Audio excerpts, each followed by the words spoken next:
नमस्कार दोस्तों, मुद्दे की बात में आपका स्वागत है। 2027 के उत्तर प्रदेश विधानसभा चुनाव से पहले आरक्षण का मुद्दा एक बार फिर यूपी की सियासत के केंद्र में है। समाजवादी पार्टी के अध्यक्ष अखिलेश यादव ने इस मुद्दे को सीधे पीडीए के खिलाफ बीजेपी और उसके सहयोगियों की एक साजिश बताया है। अखिलेश का साफ कहना है कि सुधार, समीक्षा या क्रीमी लेयर के नाम पर आरक्षण खत्म करने का चक्रव्यूह रचा जा रहा है। मसला आरक्षण का है तो कोई पार्टी पीछे नहीं रहना चाहती। योगी सरकार के कैबिनेट मंत्री और सुभाषपा प्रमुख ओम प्रकाश राजभर ने अखिलेश यादव पर पलटवार किया है। बसपा सुप्रीमो मायावती आरक्षण विरोधी प्रदर्शन को लेकर राहुल गांधी पर हमलावर हैं। डेप्यूटी सीएम ब्रजेश पाठक की आरक्षण हटाओ आंदोलन के अगुवा हर्ष दूबे से मुलाकात और आश्वासन ने इस विवाद को और हवा दी है। सवाल ये उठता है कि क्या 2027 के चुनाव में आरक्षण का ये मुद्दा या आरक्षण की ये जंग क्या अखिलेश यादव के पीडीए एजेंडे को 2024 की तरह गोलबंद करेगा या उनके सभी को साथ लेकर चलने के संदेश को ध्वस्त करेगा, उसको चोट पहुंचाएगा। ये एक सामने सवाल खड़ा होता है। इसी पर बात करने के लिए हमारे साथ हैं जाने माने लेखक और वरिष्ठ राजनीतिक विश्लेषक पत्रकार मनोज राजन त्रिपाठी। मनोज जी, अखिलेश यादव का कहना है कि आरक्षण सुधार के नाम पर आरक्षण समाप्ति का षड्यंत्र पीडीए के खिलाफ एक गहरी साजिश है। मेरा सवाल यही है कि क्या 2027 के विधानसभा चुनाव में 2024 के संविधान बचाओ की तर्ज पर क्या पीडीए को एकजुट रखने का एक नया नैरेटिव तैयार हो रहा है? देखिए नीरज जी, ये नैरेटिव अखिलेश यादव ने तो तैयार किया नहीं है। ये नैरेटिव बना कैसे?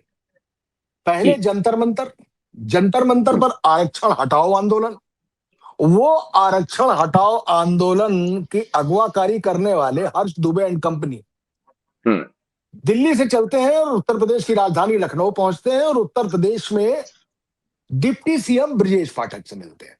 अब ये ब्रजेश पाठक कौन है? केवल डिप्टी सीएम नहीं है, एक डिप्टी सीएम है केशव मौर्य, जो यूं तो मौर्य, कुशवाहा, काची, सैनी, शाक्य जात यही है, लेकिन वो लीडरशिप फेस है ओबीसी के, पिछड़ों के। बिल्कुल, वो उस कोटे से सीएम हुए हैं, डिप्टी सीएम हुए हैं। और ब्रजेश पाठक ब्राह्मणों के कोटे से डिप्टी सीएम हुए हैं। तो ये मौर्य से नहीं मिले, ये ब्रजेश पाठक से मिले। और ब्रजेश पाठक ने इनसे मुलाकात भी थी कि इनको आश्वासन भी दिया और इनका लेटर फॉरवर्ड किया केंद्र को, और यह भी कहा कि केंद्र को बता भी दिया गया है और जल्द ही केंद्र का कोई अहम नुमाइंदा इन लोगों से मुलाकात करेगा। किससे करेगा? आरक्षण हटाओ आंदोलन के अगवाकारों से, आरक्षण की पुनर्समीक्षा की मांग करने वाले अगवाकारों से, आरक्षण का क्रीमी लेयर छोड़ दीजिए, आर्थिक आधार पर आरक्षण की मांग करने वाले हर्ष दुबे एंड कंपनी से, जो कहां से फॉरवर्ड होके गए हैं? ब्रजेश पाठक की तरफ से। तो एक बात हो गई कि ब्रजेश पाठक अगड़ों के नेता एक बार फिर साबित होते हैं। लेकिन दूसरी बात ये हो गई, ये तो भाजपा के लिए ही गले की हड्डी हो जाएगा, क्योंकि भाजपा आज की तारीख में फोकस्ड है पिछड़ों की तरफ। लेकिन क्या वो ऐसा नहीं चाहती कि बनिया उनको वोट दे, ठाकुर उनको वोट दे, ब्राह्मण उनको वोट दे, कायस्थ उनको वोट दे? चाहते हैं। और ब्राह्मणों का तो 12-14% वोट तो उनको दिखता ही दिखता है जी। वहां से अगर ये लेटर फॉरवर्ड होकर जाता है और ब्रजेश पाठक का इन्वॉल्वमेंट वाया इस्तेमाल किया जाता है, तब तो ये मुद्दा भाजपा ने ही विपक्ष के हाथ में, यानी अखिलेश यादव के हाथ में दे दिया है। अब अखिलेश यादव का कहना है कि आरक्षण था, आरक्षण है और आरक्षण रहेगा। अब यहां पर निशिकांत दुबे एक बयान लेकर आते हैं। वो कहते हैं फंस गए अखिलेश जी, क्योंकि आपने तो पीडीए से में पी का मतलब तो पंडित बता दिया था जी। और आज आप कह रहे हैं कि आरक्षण था, आरक्षण है, आरक्षण रहेगा। तो निशिकांत दुबे जी को यह बताना होगा कि अगर वो इस पी को पंडित कहकर मजाक उड़ा रहे हैं तो क्या वो आरक्षण के मुद्दे को नहीं चाहते? एक बात। दूसरी बात कि क्या भारतीय जनता पार्टी इस पूरे वोट बैंक को of UGC to this Jantar Mantar agitation. तो हम्म भारतीय जनता पार्टी ने फिर एक बार ये मुद्दा परोस कर दे दिया है विपक्ष को। और अखिलेश यादव को एक बात जहन में है हम्म कि उत्तर प्रदेश का चुनाव, जैसा कि हम आप कई बार बैठ चुके हैं, मैंने आपसे शायद साल भर से ये कह रहा हूं कि उत्तर प्रदेश का चुनाव धर्म के आधार पर नहीं होने जा रहा है इस बार। हम्म बंगाल भले ही धर्म के आधार पर हुआ हो, लेकिन उत्तर जी प्रदेश का चुनाव इस बार जातिगत होने जा रहा है। और अगर पीडीए ये चिल्ला रहा है, उसका अगवाकार अखिलेश यादव ये चिल्ला रहा है कि आरक्षण था, आरक्षण है, आरक्षण रहेगा, हम्म तो वो तो पीडीए इंटैक्ट करने वाली बात कर रहा है। और इंटैक्ट करना कौन चाहता है? भारतीय जनता पार्टी। हम्म तो फाउल प्ले तो बीजेपी से हो गया है यहां पे। हम्म तो इसको लेकर ये समझ में जी आ रहा है कि एक बार ये मुद्दा फिर किसी मोहन भागवत के बिहार में दिए गए बयान की तरह चला गया है। एक बार ये फिर हाँ मुद्दा यूजीसी के मुद्दे की तरह एक बार फिर, कम से कम कुछ नहीं तो चिंगारी तो छोड़ ही रहा है, स्पार्क हम्म तो हो ही रहा है। तो इसका नहीं इसकी इसकी इसकी आग कब पकड़ती है, लपट कब उठती है, कोई धुआं धुआं जैसे उठेगा, तो उत्तर प्रदेश का चुनाव तब तक आ जाएगा। जी नीरज जी। नहीं बिल्कुल आपने मोहन भागवत के बयान का जिक्र किया। बिहार का चुनाव 2015 का आज तक उसकी चर्चा होती है। लेकिन मैं एक बार जो बात हालांकि निशिकांत दुबे ने कही और सोशल मीडिया पर बहुत सारे लोग कह रहे हैं, लेकिन आप चूंकि लखनऊ में वहां के जमीनी हालात को देख रहे हैं, अखिलेश यादव भी सनातन पांडे और पवन पांडे के जरिए ब्राह्मणों तक अपना रीच आउट बढ़ा ही रहे थे। जब पवन पांडे को अयोध्या से टिकट मिला तो बाकायदा सुर्खियां छपी कि एक ब्राह्मण को वो भी अयोध्या से टिकट देकर अखिलेश यादव ने एक संदेश दिया है। यानी कुल मिलाकर वो भी जो ये एक नैरेटिव चल रहा है कि नाराज है मौजूदा व्यवस्था से, उसमें अपनी एक सेंध लगाने की कोशिश कर रहे थे या कर रहे हैं। तो ये क्या पीडीए पीडीए का आरक्षण, यानी पीडीए का नहीं, कुल मिलाकर आरक्षण था, आरक्षण है, आरक्षण रहेगा, ये बात, और ये ब्राह्मण कार्ड तक रीच आउट करने की कोशिश, ये तो एक विरोधाभास अखिलेश यादव की पूरे रणनीति में भी नजर आता है। या अखिलेश यादव को ये क्लैरिटी है कि वो ठीक है, उधर का जो मामला है वो देखा जाएगा, हमारा तो ये पीडीए और आरक्षण वाला ही मेन मुद्दा है। देखिए, हम्म अखिलेश यादव ने सिर्फ आरक्षण था, है और रहेगा यही नहीं उठाया है। हम्म अगर आपने सनातन पांडे और पवन पांडे जैसा मुद्दा उठाया है, तो उससे पहले Akhilesh Yadav was the man जिन्होंने राम मंदिर में चढ़ावा चोरी का मुद्दा उठाया था। हम्म अखिलेश यादव इज हाँ द मैन जिसने केदारेश्वर मंदिर बनवा दिया है, और वो मंदिर जी, बन रहा है। अखिलेश अभी Yadav is the Mukteshwaranand. Man hmm Akhilesh Yadav was the man जिसने मुक्तेश्वरानंद का ना सिर्फ साथ दिया, हम्म बल्कि सनातन की बात उठाते हुए जहां जहां यात्रा निकली मुक्तेश्वरानंद की, वहां वहां स्वागत किया। यानी वो पूरी तौर से सनातन, यानी सनातन को अगर हम ब्राह्मण से ही जोड़ ले केवल, हालांकि मैं नहीं मानता कि सनातन सिर्फ ब्राह्मणों का, लेकिन चलिए हम्म एक एक पॉलिटिकल परिभाषा उसकी यही निकल के आती है। तो ब्राह्मणों को लेकर वो चल रहे हैं, इसमें कोई दो राय नहीं। हम्म तो क्या 2024 में हुआ क्या था? आरक्षण का ही मुद्दा तो उठ गया था। जी, आरक्षण को लेकर ही तो सारा झंझट हो गया था, क्योंकि हम्म अब की बार 400 पार, और लल्लू सिंह ने अयोध्या में बयान दे दिया कि 400 पार हम्म हुआ नहीं कि संविधान बदल देंगे। और झम्ब से हम्म बीजेपी, जो 2014 में उत्तर प्रदेश से जीती थी, गुजरात से नरेंद्र मोदी को यूपी आना पड़ा था, प्रधानमंत्री 12वां 13वां फिर यूपी ने दिया, वो भी हम्म राम मंदिर के मुद्दे पर दिया। और इसको लेकर जब बीजेपी आती है और 400 पार के संविधान बदलने के लल्लू सिंह के बयान को जब फैलाती है, हम्म व्यवस्था जब फैलाती है, तो होता क्या है? कहां गया वो ब्राह्मण, कहां गया वो अगड़ा, कहां गया वो हम्म फॉरवर्ड वोटर? किसके साथ गया? क्या बहुजन समाज पार्टी के साथ गया? हम्म गया तो वो अखिलेश यादव के साथ गया। तो हम्म अगर भारतीय जनता पार्टी ये अगड़े को समझा चुकी है, जैसा कि वो खुद समझता है कि हम आपके लिए फॉर ग्रांटेड है, अगर ये हम्म फॉर ग्रांटेड होने की भावना होती नहीं, तो यूजीसी पर भाजपा के ही समर्थक, भाजपा के ही नेता और पूरा अगड़ा वर्ग हम्म लेके बयानों तक नहीं छाया होता। आपको याद है नीरज जी ना, किस तरीके बिल्कुल। से किस तरीके से फॉरवर्ड नेता यूजीसी के खिलाफ खड़े हो गए थे आके। हम्म। तो वो भावना जो धीमे धीमे पैदा हो रही थी, उसने जंतर में एक और मंत्र फूंक दिया और आरक्षण हटाओ आंदोलन वहां से शुरू कर दिया, और उससे भी ब्रजेश पाठक मिल लिए। एक बात बताऊं आपको, जी 2024 में सरकार उत्तर प्रदेश में किसकी थी? योगी जी आदित्यनाथ की। जी। चुनाव कौन हारा? भारतीय जनता पार्टी हारी। पहली हम्म बार मोदी सरकार नहीं, एनडीए सरकार बनी। हम्म जवाबदेही किसकी थी? योगी आदित्यनाथ की। हम्म तो योगी आदित्यनाथ जो हमेशा बटोगे कटोगे, उर्दू कटमुल्लों की भाषा है, सड़क पर नमाज नहीं पढ़ सकते, टीपू सुल्तान ने क्या किया, औरंगजेब ने क्या किया, जब इसी बात को करते रहते हैं, यानी वो ध्रुवीकरण की राजनीति के अगुवाकार है, हम्म। उसका झंडा बुलंद करते हैं। उनके लिए आज चले तो ध्रुवीकरण का ही चुनाव लड़ना चाहेंगे वो। जी तो क्या बीजेपी की ये पॉलिटिक्स इस आरक्षण के मुद्दे पर ब्रजेश पाठक वाया जो गया है मसला, क्या बीजेपी को नुकसान नहीं कर देगी फिर हम्म 2024 की तरह? और कर दिया हम्म तो किस प्रधानमंत्री नरेंद्र मोदी को जवाब देना है, किस गृह मंत्री अमित शाह को जवाब देना है? जवाब एक बार फिर योगी आदित्यनाथ को देना है। तो मेरा एक बिटवीन द लाइन एक छोटा सा कंक्लूजन है हम्म कि क्या दिल्ली बनाम उत्तर प्रदेश की जो राजनीति है, उसने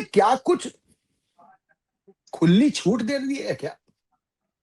क्या कुछ क्या कुछ ऐसा कर पाने की, क्योंकि योगी आदित्यनाथ के नाम पर तो एक टिकट भी नहीं मिलती थी, हम्म उस योगी आदित्यनाथ के नाम पर चुनाव भी नहीं लड़ा जाता था। हम्म वो योगी आदित्यनाथ इस आरक्षण के मुद्दे को या अगड़ों को फॉर ग्रांटेड लेने के जवाब कैसे देगा?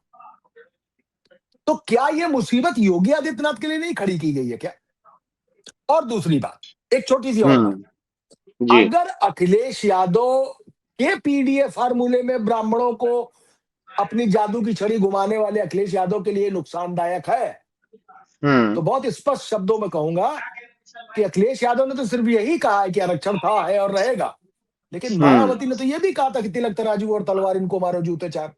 तब ब्राह्मण क्यों खड़ा था मायावती के साथ? कैसे हम्म सोशल इंजीनियरिंग में आ गया?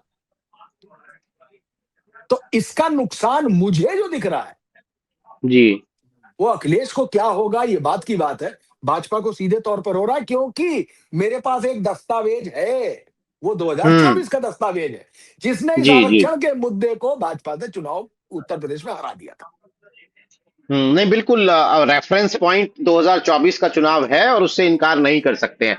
चलिए इसके फिर आगे जाते हैं कि अगर ये नुकसान बीजेपी को हो रहा है, यानी वो 89% 92% बीजेपी को वोट देने वाला ब्राह्मण वोटर बीजेपी से छिटक रहा है, तो आप बसपा और सपा में किसको देखते हैं इस स्थिति में कि ये उसकी तरफ जाएगा, यानी फायदा किसे होगा? क्योंकि मायावती भी सतीश चंद्र मिश्रा को अहम जिम्मेदारियां देकर ये क्रेडिट ले रही हैं कि भाई वो भी ब्राह्मण रीच आउट बढ़ा रही हैं। इसके अलावा वो लगातार सोशल मीडिया पर इस तरह के संदेश दे रही हैं। तो अब अगर ये जो बीजेपी के नुकसान का बेनिफिशियरी कौन होगा, लाभार्थी कौन होगा?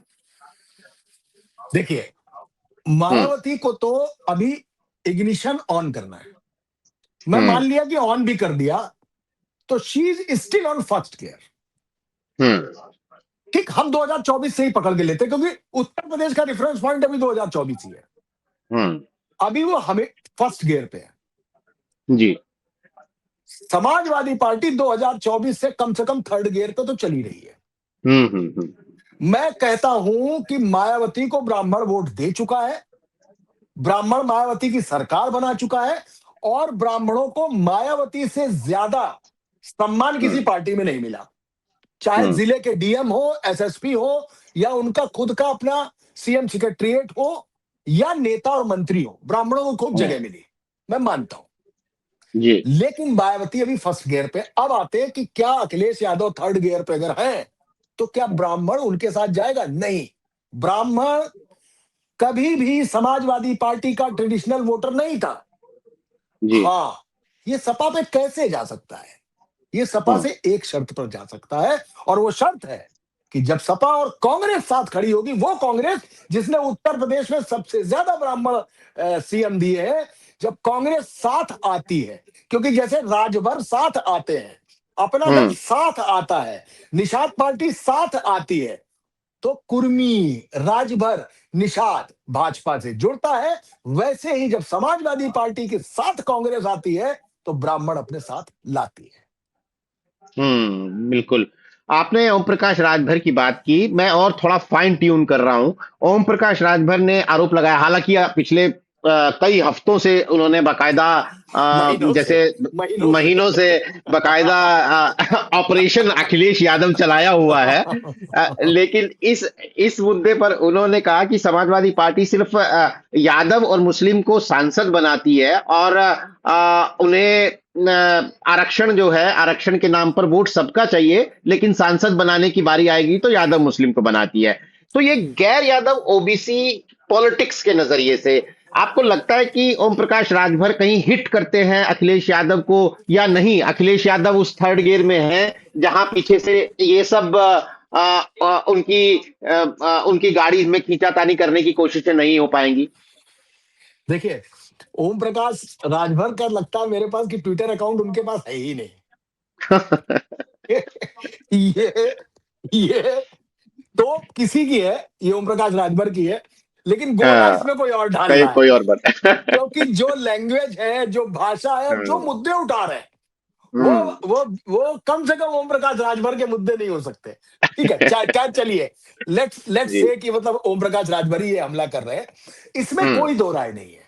इसमें कोई हम्म, दो राय नहीं है कि समाजवादी पार्टी पर 100% हम्म, एक परिवारवाद, दूसरा मुसलमान, और तीसरा यादव, बिल्कुल हम्म, ये पूरी तरीके से आरोप लगता नहीं है, चिपका हुआ है।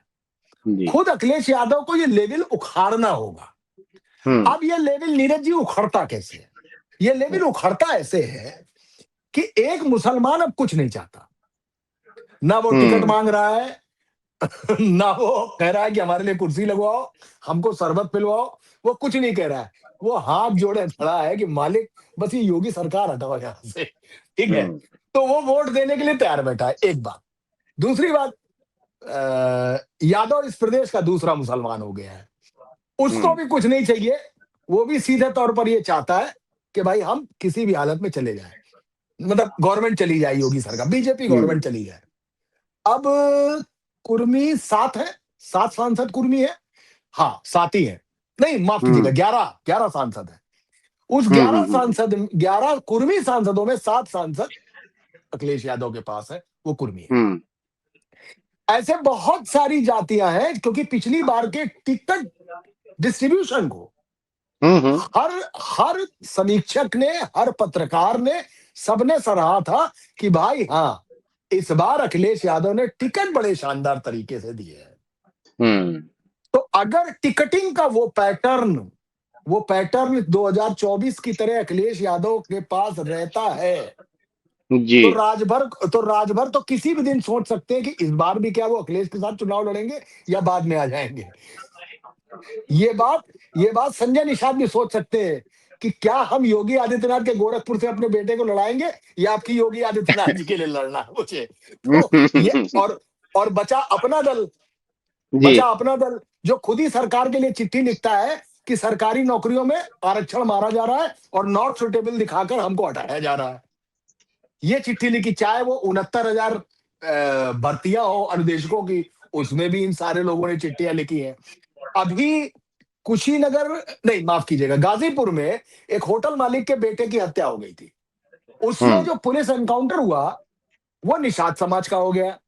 संजय निषाद ने साफ तौर पर कहा कि वो तो मुख्य आरोपी था नहीं, मुख्य आरोपी दूसरी जात का था, लेकिन मार दिया निषाद। अगर ये हालत रही तो निषाद तो नाराज हो जाएगा। और अभी संजय निषाद ने फिर ये बात कही है कि अगर बात आई तो मैं इस्तीफा दे दूंगा। हम्म, तो आप राजभर भी आप निषादों को एससी में डाल दीजिए, अनुसूचित जाति में आरक्षण दे दीजिए, डाल भले दीजिए, ही मैं मेरा मैं इस्तीफा ले इस्तीफा ले लीजिए। लूं, हाँ। भले मेरा इस्तीफा ले लिए, ठीक है। हम्म, तो इसी तरीके से छड़े रुष्टा वाले राजभर भी है। यही हम्म, जब अखिलेश यादव के साथ आते हैं तो योगी आदित्यनाथ को माफिया भी बता देते हैं, लेकिन जब ये आते हैं योगी आदित्यनाथ के साथ तो अखिलेश यादव पर अपनी बंदूक तानने लगते हैं। तो मुझे हम्म, इनका स्टेक पर केवल गवर्नमेंट है। ये जितने भी दल हैं, इनके स्टेक जी। पर केवल गवर्नमेंट है कि कहां से उनका लाभ होगा। ये सिर्फ लाभ हम्म। चाहते हैं। ये बोनाफाइड पार्टी नहीं है साथ में। भाई हम्म। आशीष पटेल, अनुप्रिया पटेल के जो पति हैं, उन्होंने तो हम्म। सरकार के खिलाफ प्रेस कॉन्फ्रेंस कर दी थी कि सूचना जी। विभाग मेरे ऊपर करोड़ों खर्च कर रहा है, मेरी हत्या करा हम्म। देगा, मेरी चरित्र हत्या तो करा ही रहा है। तो ये बड़े, मैं इनको बहुत रिलायबल नहीं मानता हूं। हम्म। रिलायबिलिटी किसमें गई थी? जैसे साथ छोड़ा था अकाली दल ने किसान के हम्म। मुद्दे पे, वो लंबा वो लंबा साथ था, लंबा जोड़ था, जो किसानों जी। के जी। मुद्दे पर उनको वापस लेना पड़ा। लेकिन ये तो हम्म। यूं भी डगमगाते रहते हैं। ये मेढक हम्म। तोलने जैसा मसला है कि जिसमें सातवां मेढक रखो तो चौथा कूद जाता है, चौथे को उठा के फिर रखो तो तीसरा कूद जाता है। तो ये वो वाले हैं। लेकिन फिर भी आरक्षण का मुद्दा गरमाने वाला है, क्योंकि अभी हम्म। हाल में ही हम्म। यूजीसी के मुद्दे पर भी तुषार मेहता ने सुप्रीम कोर्ट में हलफनामा दे दिया है कि हम यूजीसी के मुद्दे की पुनर्समीक्षा करने की तैयारी कर रहे हैं। 4 हफ्ते में हम्म। जवाब मांगा गया है। तो ये अपने आप में ये भस्मासुर भी हो सकता है, या फिर किसी दिन पिछड़े नेता के तौर पर स्वयं नरेंद्र मोदी आएंगे और कहेंगे कि पिछड़ों का या दलितों का आरक्षण कोई खत्म नहीं करेगा। जैसा कि वीडियो भी लगाया है राजभर ने कि आरक्षण खत्म हम्म। करने कोई आया तो नरेंद्र मोदी अपनी जान लड़ा देंगे उसके लिए। तो ये हम्म। आना पड़ेगा, इस मसले को सुलझाना पड़ेगा, और ये जरूर देखना पड़ेगा नीरज जी। मैं हम्म। बहुत गहरी बात कह रहा हूं। हम्म। हमारे कनपुरिया में एक शब्द है कि सै के हम्म। मतलब जानबूझ के। हमारे हम्म। कनपुरिया में शब्द है सै के। ऐसा तो नहीं कि सै के योगी आदित्यनाथ को इस आरक्षण जैसे मुद्दे में एक घमंजा फंसाया जा रहा है कि वो इसमें हम्म। उलझ जाए और एक बार फिर उनकी जवाबदेही हो जाए। बिल्कुल। आखिर में हालांकि आपने एक ये आप लगातार कह रहे हैं और आज भी आपने इस कार्यक्रम में ये कहा कि चुनाव जो है उत्तर प्रदेश का 2027 का वो जाति पर होगा, हिंदू मुस्लिम के एजेंडे पर या धर्म पर नहीं होगा। लेकिन यही मैं थोड़ा सा और आप इसको तफसील से बताएं कि दो मतलब क्या जो आपने कहा कि ये मुद्दा गर्म होने जा रहा है, आरक्षण का संविधान का मुद्दा अगर गर्म होता है तो बीजेपी का दरअसल ये हिंदू मुस्लिम का जो मसला है ये तो फिर ये विकास और कानून व्यवस्था से भी जुड़ता है ना, खास तौर पे कानून व्यवस्था से जुड़ता है और वो बीजेपी का एक मजबूत पॉइंट है। तो क्या ये आरक्षण और संविधान का मुद्दा अगर गर्म होता है तो बीजेपी के कानून व्यवस्था के मुद्दे पर, हिंदुत्व के मुद्दे पर भारी पड़ जाएगा? Law and order Yogi Adityanath के समय में लगभग लगभग 24 24 कैरेट ओके है। हम्म। बुलडोजर बाबा और लॉ एंड ऑर्डर के मुद्दे पर ही योगी आदित्यनाथ की गवर्नमेंट दोबारा आई है। लेकिन इधर कुछ वारदातें बड़ी हैं। जैसे लखनऊ में सरेआम दिन दहाड़े हम्म। प्रॉपर्टी डीलर की हत्या हुई। मैंने आपको गाजीपुर बता ही दिया कि अपहरण हम्म। करके मारा गया। हम्म। ऐसी कुछ घटनाएं लगातार बढ़ रही हैं। लखनऊ में भी एक आधी घटनाएं हुई, एकदम से मुझे रैंडमली याद नहीं आ रहा है, लेकिन कुछ घटनाएं हुई हैं। लेकिन फिर भी हम्म। इतनी सी घटनाओं से योगी आदित्यनाथ के लॉ एंड ऑर्डर की जो आयरन कोर छवि है उसको जी। बहुत डेंट नहीं होने जा रहा है। लेकिन हम्म। तय ये होना है कि क्या इस बार का चुनाव लॉ एंड ऑर्डर पे होगा। हम्म। अगर इस बार का चुनाव लॉ एंड ऑर्डर पर है हम्म। तो आला कमान को दोनों हाथ ऐसे बांध के योगी आदित्यनाथ पे सब कुछ छोड़ देना चाहिए। वो हम्म। यूजीसी का मुद्दा नहीं लाती, वो जातिगत जनगणना नहीं लाती, वो आरक्षण के इस मुद्दे पर ब्रजेश पाठक नहीं मिलते। थोड़ा हम्म। ब्रजेश पाठक को समझिएगा। हम्म। ब्रजेश पाठक को केवल इतना समझिएगा वो किस कोटे से मंत्री है, जी। उनको ताकत कहां से मिलती है, उनका फीडर कौन है, उनको किस जगह से पावर सप्लाई हो रही है। जरा इस चीज को समझिएगा, क्योंकि ब्रजेश पाठक ही वो है हम्म। जिन्होंने उन बटुकों के पद प्रक्षालन किए थे। हम्म। हम्म। जो बटुक उनके पास आए थे, उन्होंने कहा था शंकराचार्य के बटुकों को चोटी पकड़कर मारना अक्षम्य पाप है। और हम्म। जबकि योगी आदित्यनाथ सदन में खड़े होकर कह रहे थे कि हर व्यक्ति अपने आप को शंकराचार्य नहीं लिख सकता, और अगर कोई नियमों का उल्लंघन करेगा तो कार्रवाई उसके खिलाफ भी होगी। हालांकि बाद में वो मुकदमा झूठा निकला। हम्म। लेकिन यही काम ब्रजेश पाठक ने तब भी किया था। तब तो खैर केशव मौर्य अभी लगातार भगवान शंकराचार्य कह रहे थे उनको, जबकि योगी हम्म, आदित्यनाथ लगातार उनका विरोध कर रहे थे। तो ये एक समझने वाली बात है।